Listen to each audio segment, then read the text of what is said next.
¿Qué se aprendía en la antigua Grecia, en Atenas? Se aprendía sobre la educación caballeresca y la educación heroica. En la educación heroica o caballeresca estamos hablando de la cultura cretense, que esta cultura llegó a tener un alto nivel de desarrollo. Y también estamos hablando sobre la educación cívica en aquel entonces. La educación cívica dice de que ya después de que el niño pasa de ser adulto, empieza a tener, digamos, unos deberes para su vida cotidiana en la adultez.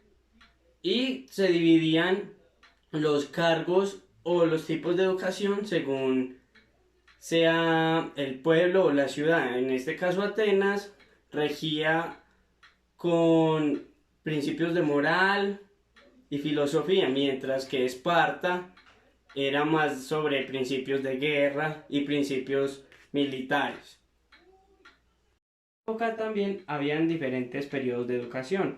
Está la palestra, que es donde el adolescente entra ya en ejercicios de gimnasia y deporte. Más adelante conoce la didascaleia, que es donde se enseña la lectura y también el gimnasio, pero el gimnasio como tal no es solamente deportivo, sino también psicológico y mental, y en este caso filosófico. También estaba la efebia, que en este tiempo era la etapa militar. En Atenas duraba 2 años, mientras que en Esparta tenía una duración de 12 años. También en este tiempo empezó la educación helenística con Alejandro Magno. Con Alejandro Magno, la paella pasa a ser la enciclopedia de aquella época. En aquel tiempo, la educación pasa a ser pública para todo tipo de ciudadano, niño o adolescente. Se hace un énfasis muy importante en lo que era la lectura, la escritura y el cálculo, que eran los más importantes. En aquel tiempo se veía mucho también la pederastia, cuando los alumnos adolescentes podían estar con sus profesores sexualmente. Esto era bien visto por la ciudad de Atenas, puesto que pensaban que los conocimientos se podían transmitir de esta manera. También se menciona oficios para las clases bajas, mientras que para las clases adineradas se menciona lo que es la música, la equitación, gimnasia, la caza y la filosofía. ¿Cómo eran los niños o los estudiantes en aquella época? Los estudiantes empezaban su etapa o su periodo de educación y formación desde los 7 años en humanidades. Al cumplir los 12 hasta los 14 años ya tenían una educación en deportes. Hasta los 18.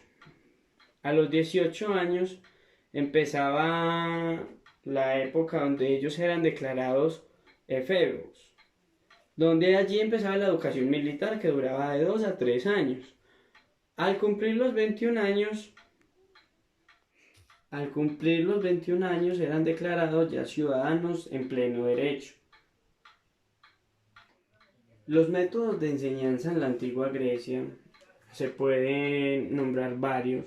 El primero se puede decir que era la paedia, que el fin de este método era la formación integral del ser humano, como vivir bien, vivir feliz y bellamente. Se presentó nuevamente la pederastia, que era la relación maestro-alumno en los adolescentes, y esto era un generador de nobles sentimientos y honor. Estaba el trivium, que era la gramática, la retórica y la dialéctica, y el quadrium, que era la aritmética, la geometría, la astronomía y la música.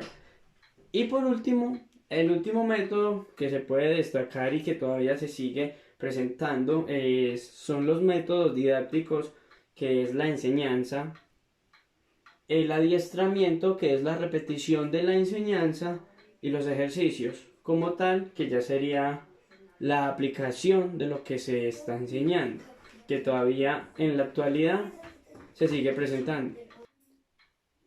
Para finalizar también está el método de la ironía, que consiste en hacer preguntas motivadoras para llevar de la ignorancia al interés. Y también el método de la mayéutica, que consiste en hacer preguntas para conducir a la verdad.